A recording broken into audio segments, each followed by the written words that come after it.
Hello and welcome, cultural resetters, to another week and another artist interview series. It's your girl Shay here. I'm joined by Matt Hong this week. This creative creates serene electronic hip hop music and can tell a story without using any words.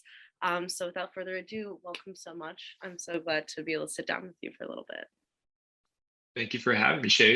It's a pleasure to be here, and obviously, you know, glad to talk about anything, whatever you got. I'm ready. Okay, wow. All right.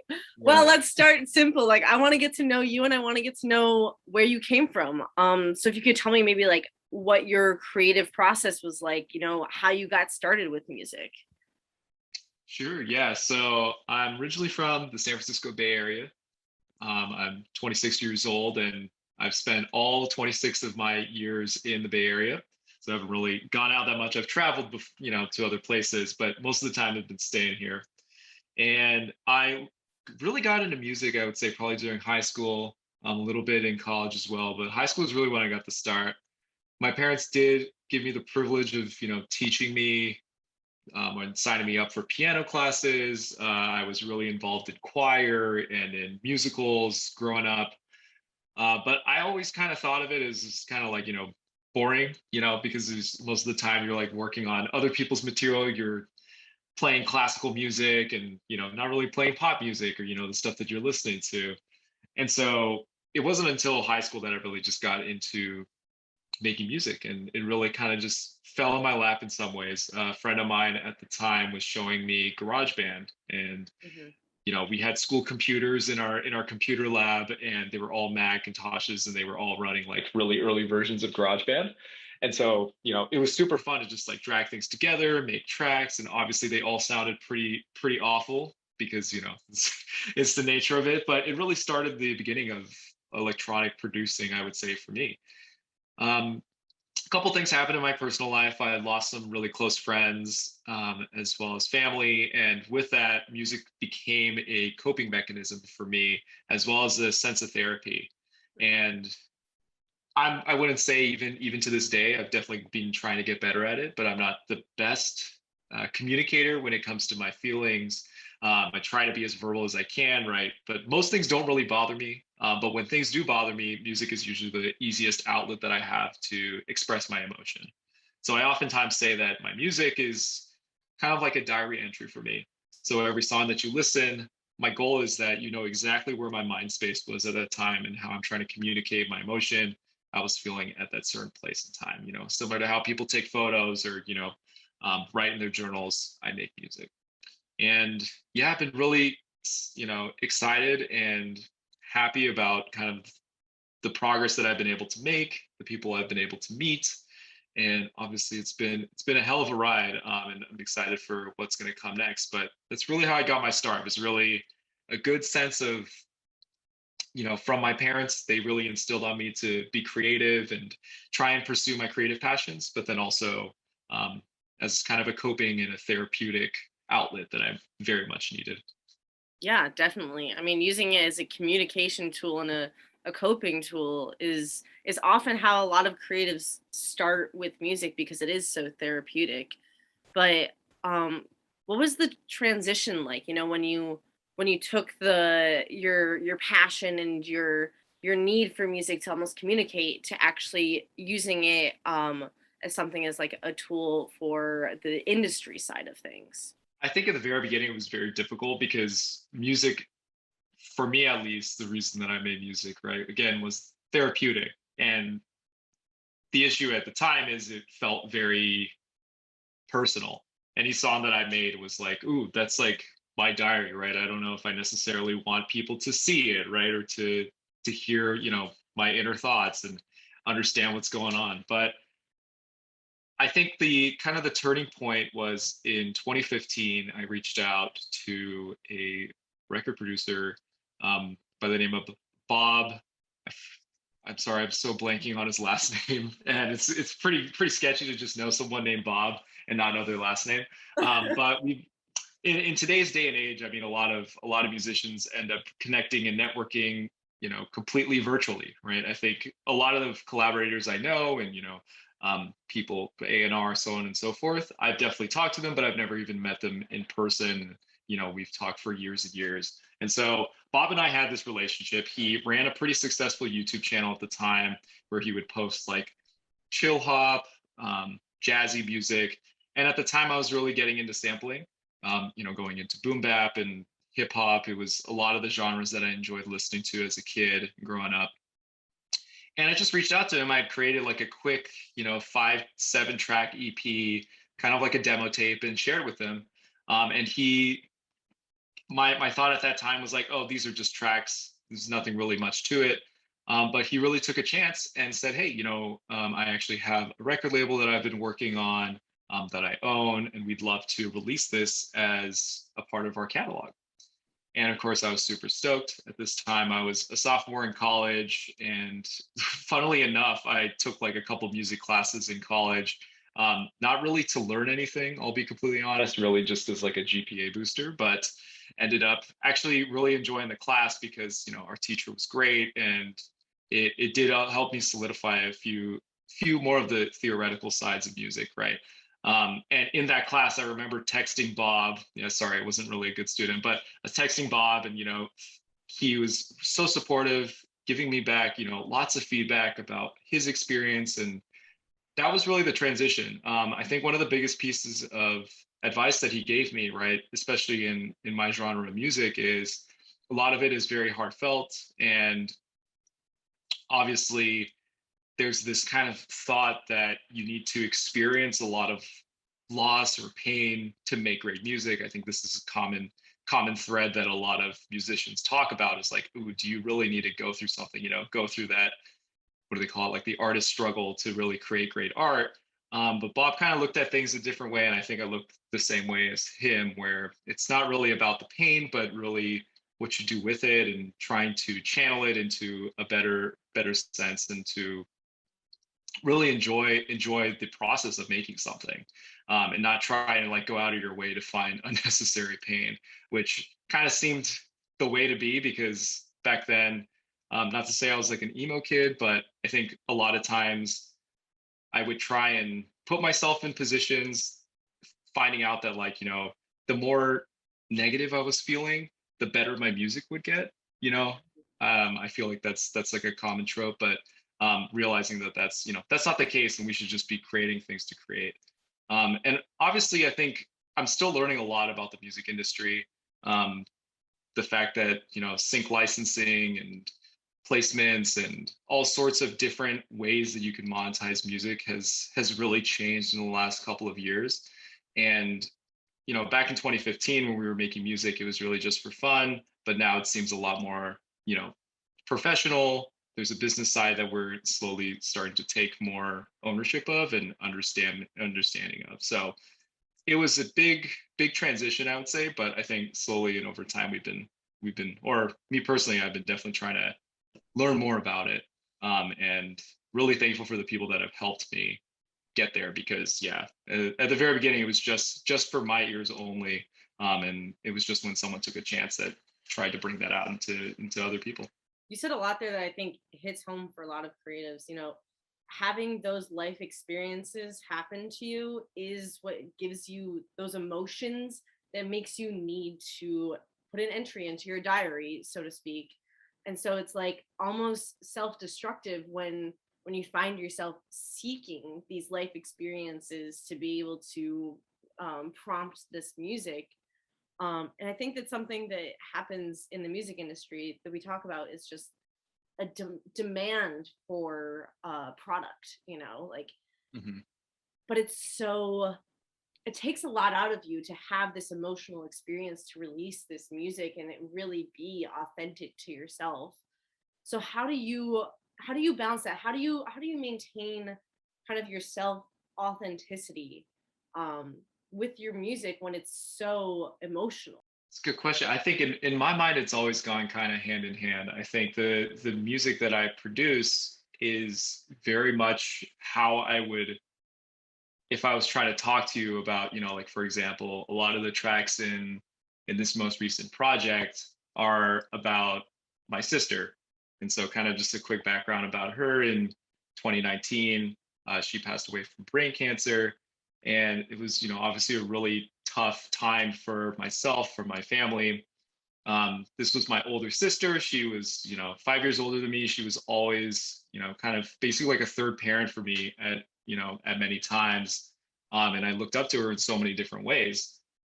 But if you listen to a lot of the tracks that are on this new project, it's very much, in my opinion, the as authentic I can make it seem the relationship between my sister and myself.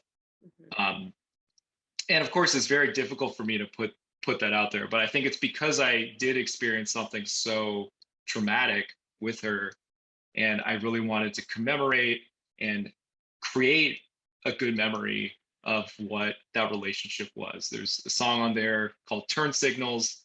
It's the second to last one. And really the idea behind that track is, once my sister was getting pretty weak and she couldn't get out of the house as much, the only times she could is we would basically, I would take her in our car and we would just drive around our neighborhood, listen to music.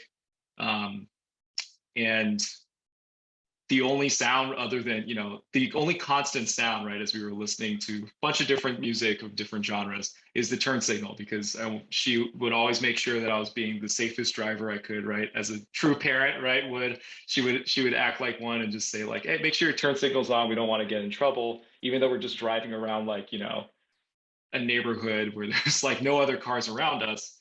And so that song is really just me going through that exact experience. I'm in the car, right? The turn signal's going. I'm driving my sister around. We're enjoying our time together. And I think to me, that's as authentic as I wanted it to make, right? I wanted you to feel that you were in the back seat of that car, right? Following my sister and I around as we're enjoying, a little moment of bliss, right? Amongst, a lot of trouble with, chemotherapies and just the overall stress and trauma of, you know, of dealing with cancer. And so a lot of the tracks, I think I do that. And if anything, I think it's not difficult for me. It is pretty easy for me to do that because, again, I find that music is the way that I can communicate my emotions and really understand how I'm feeling is just through the sounds, right? Like if I'm feeling really surprised about something or anxious about something, I know the exact sound that accompanies that for me, and I try to write a song about it that can really evoke and capture that emotion. Yeah. I'm so sorry to hear that. I think that, using music is an amazing way to be able to heal from that and process it. It's sometimes when you go through something so traumatic, you don't have an outlet, and to have music at your side, I think is huge. And to have the music community at your side. Did you have support from the music community at all through this? Yeah, actually, I think I made a lot. Again, man, I hate to bring this up, but like just the idea that during kind of the lowest of lows for me, I end up creating the best music. But I really think that was the case when at that time I was still working. I have a day job. I work in San Francisco, and it was really difficult to obviously balance working and kind of pursuing my own dreams, but then also realizing what's going on at home. And at that point, my sister was pretty much at our family home. We live about 45 minutes south of San Francisco, and my parents do. And so I was kind of conflicted and torn between these two places. But eventually, I decided to take a leave from my work at San Francisco and just move in completely with my family. And that was really the time where, I didn't have any work, didn't really have any job. But at that time, my focus was really taking care of my parents and my sister, but also taking care of myself. And music was the way that I was taking care of myself. I connected with a really awesome and really great musician based in Melbourne, Australia, by the name of Annie. She goes by Pastels.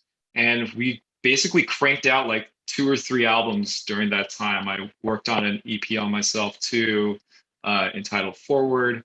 And I found that a lot of the music that I was making at the time was actually pretty happy sounding. and definitely a lot more cheerful, which I thought was kind of interesting. Mhm. Um, but to answer your question, I definitely had the support of the community with me. I think they were the thing is I did really keep this this situation with my sister very under the wraps. I'm definitely a type of person where I don't like to burden other people. So even within my friend group, I probably only told two or three friends what was going on with my family. But I told Annie like pretty much right away. She knew, and she was super supportive of it. Right. Obviously, it's a sucky situation for anyone to have to go through that. But at the very least, we were able to just focus on making great music. Um, I also want to give a quick shout out to a friend of mine, Alberto, down in Chile, who we've made a couple tracks together. He's also been really supportive, and unfortunately also experienced a loss release really around the same time frame as I did. So we were able to kind of help each other out, make some great music as well, and try and uplift one another. But yeah, definitely felt the support there. I'm glad to hear that. I really am. I mean, the people in the music communities are the people who give the best support and love and advice. And if you need help with something, more often than not, they're so willing to help. Um, Mhm. I'm a little afraid that it's not the same on the industry side, though. On the industry side, they're very much willing, to turn you over for money, but that is changing. With our platform, we're really trying to capture that momentum and that change that's happening within the industry.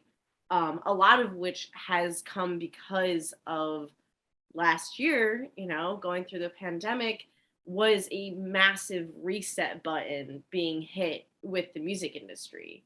But it sounds like in your experience, everything has been digital, everything has been virtual. So were you able to just continue on with your musical endeavors, or how did that impact you? It was funny because, well, my sister passes in towards the end of 2019, and I'm planning on going back to work in February 2020. And I remember telling my girlfriend then all I wanted for 2020 was like a normal year, right? Our family had gone through so much, and I just wanted a boring year. I think that was the word that I used. It was like, let's just make this boring. I want to, go to work, make music, hang out with friends, chill, Hmm. take it easy, right? Then Hmm. of course the pandemic happens and throws like a huge wrench in it. Um, and I think that in the last year, the pandemic has definitely affected my plans in terms of music. I definitely wanted to travel and tour and meet Annie, right? So, like I said, Annie and I, we've never met in person. We've had many and many Zoom calls, released two projects together and many singles, but we've never met in person. And we've always talked and dreamed of like doing a tour. A lot of our fan base is in Asia and in Australia as well as in the US. And so we were like always thinking of, we should go on tour and do something in Australia and the US, right? But obviously that all got put on hold once the pandemic happened. So I think we'll definitely try and do something like that. I think that's definitely in the cards. But if anything, what I'm really grateful and appreciative for is I think this year was really a year of training and learning.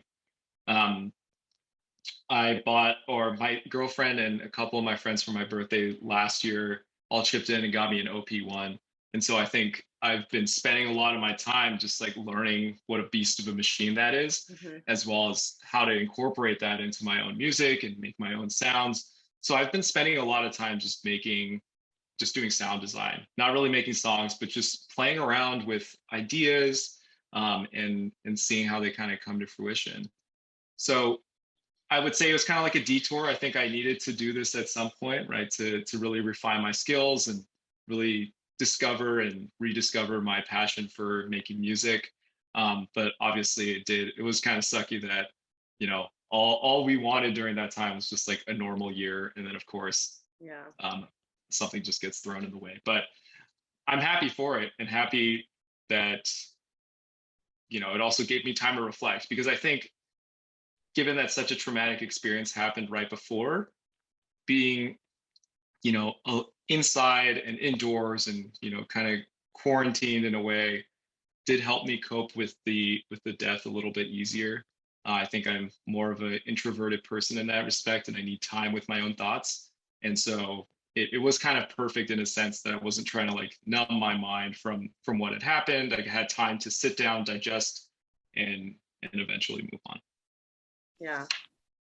Well, at least you got to process it a little bit within that time. I wanted to ask you about your collaboration with Hippie Sabotage, being able to open for them. I listened to your Yeah. set, which was awesome. It was so fun. But it wasn't your traditional music. It wasn't, like what you have published out there, you have produced. So like how is that making that switch almost for this live show? And also how did it come to be? I'm curious about Yeah, that too.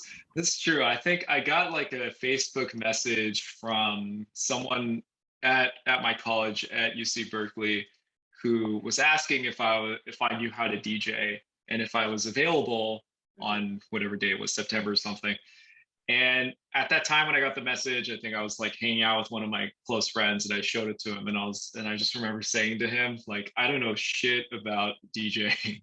Like I'd never bought a turntable, I've never played around with it, but it felt like an opportunity that I really just couldn't pass up, right? I had, I really liked Hippie Sabotage, and actually outside of, kind of the kind of lo-fi hip hop music that I make, I really enjoy electronic and trap and, you know, um, bunch of different genres outside of the genre that I make music in. And yeah, basically my thought was like, okay, I have about a month to prepare for this live set. And actually it would be my very first live show. I had never done any live shows before that for my own music or DJ sets. So I bought a Tractor S2 off Craigslist for like, I don't remember, like 150, $200. My thought was that I would just do this one show, see how it goes, but basically skipped class for like a whole month to just prepare for it. I I remember I like asked some of my friends from college, from high school, to listen to like practices of mixes, and they would like critique, my song choices and figure things out. Because again, right, my biggest worry is like, okay, I'm opening for Hippie Sabotage.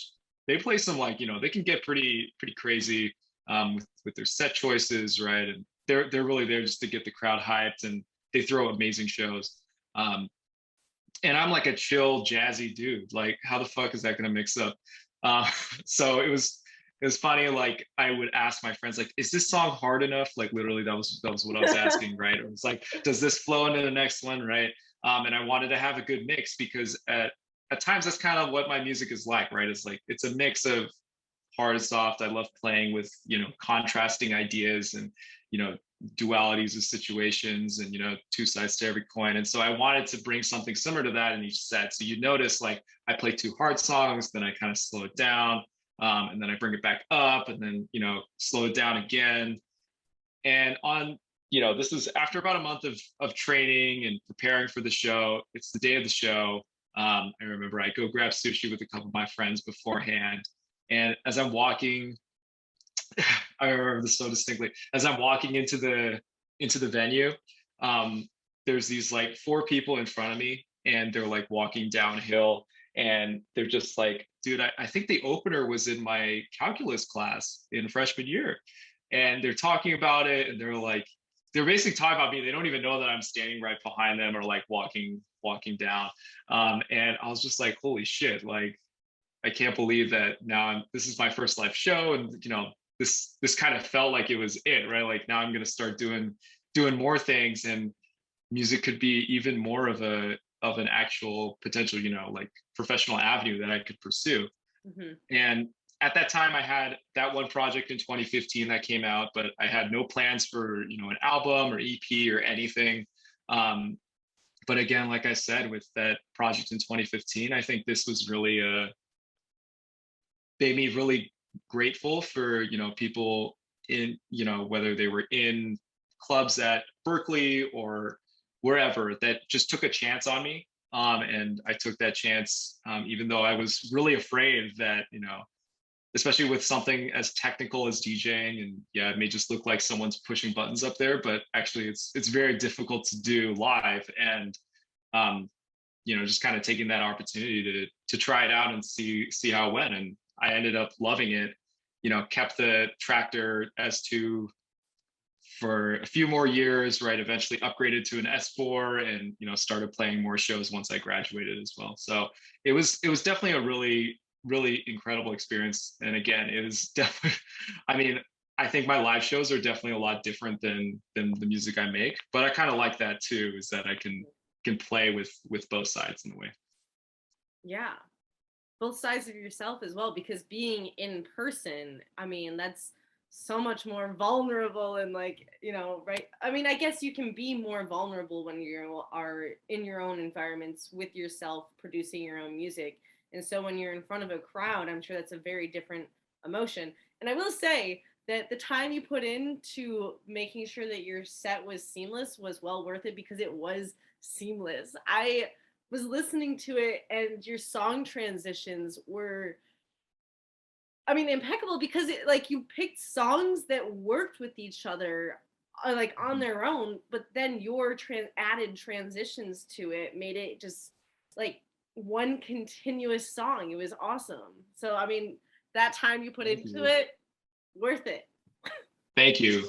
I appreciate it, because I feel like I'm the most self-conscious about my DJing abilities, because I actually just DJed one of my friend's sister's wedding back in May of this year. And obviously the music that they wanted me to play is like music I would never play. Right. It was like, Usher, yeah, into like Dancing Queen by ABBA, into I don't know, just a bunch of like top 40 and all, the traditional wedding songs. Right. But I actually had a great time doing it, right? And I really enjoyed being able to play that kind of music, even though it's music that I would never want to DJ in a million years. So I have kind of a tricky question, but how has your experience been with the music industry? Have you experienced like any negativity, any pushback? Like, if there was something, and if there was something to change, what would it be? Yeah, I think one thing that has always been really interesting is the amount of resources that are available for independent musicians is just very lacking, or is very hard to find. Very early on when I first started, someone reached out to me about distributing my music in South Korea. And at the time I was like, oh, this is a great opportunity, right? Like, I love Korea. I love Korean food. Like, what could possibly go wrong? They sent over, a long contract, and obviously there were a lot of stipulations on it, royalty splits, all sorts of legal jargon that I had no idea what I was signing myself up for. And I feel like a lot of producers and musicians, when they kind of see that first glance and that first contract and thinking, oh, this is real, this is incredible, thinking about the possibility of where this is going to go, you sort of get a little bit blindsided as to the actual brass tacks of what's in there. And so at that time, I didn't really have any friends who were either like in law or could help out. And so I just blindly signed it, didn't really think much about it, because it was like, oh, this is a great opportunity. Music isn't really what's, paying for a roof over my head. I still had a day job at that time. So I was like, it's all right, no big deal. What I didn't realize is that that contract that I signed was, and this is again, the stupidest thing that I think I've probably ever done, was that it was not just in perpetuity, but it also would be for any future releases, I think like 5 or 7 years after the contract was signed.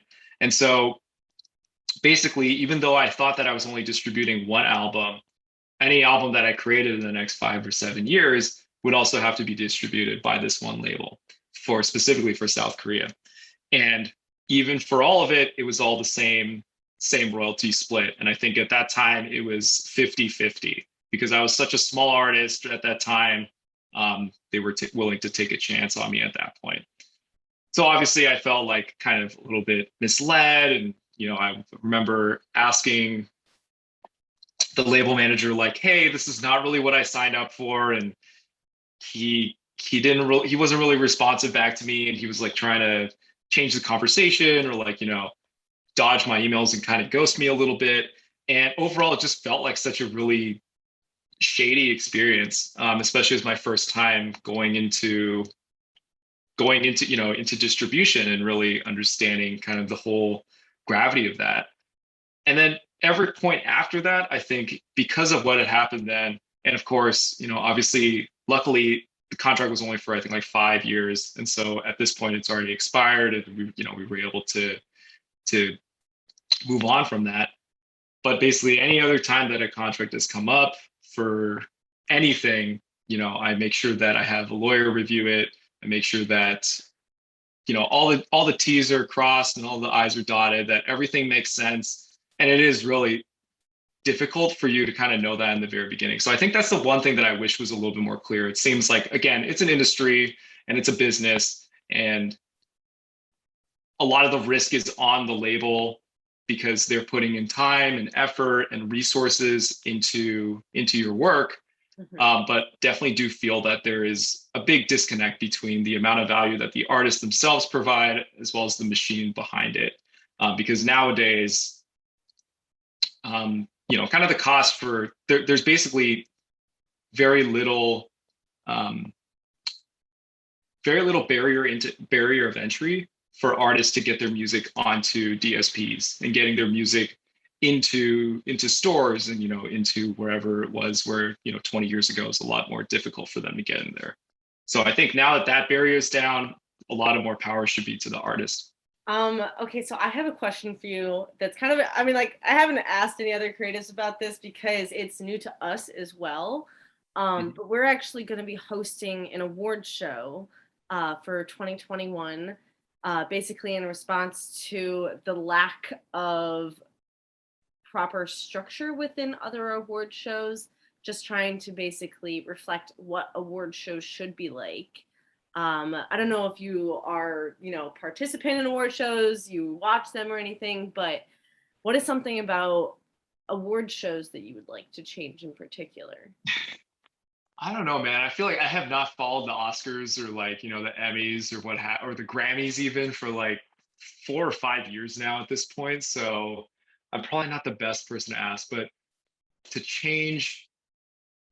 Or I guess the better idea is like, how would you appreciate music? Because, we're calling it an award show just because we want to make the point that this is going to be reflective of what other award shows should be doing.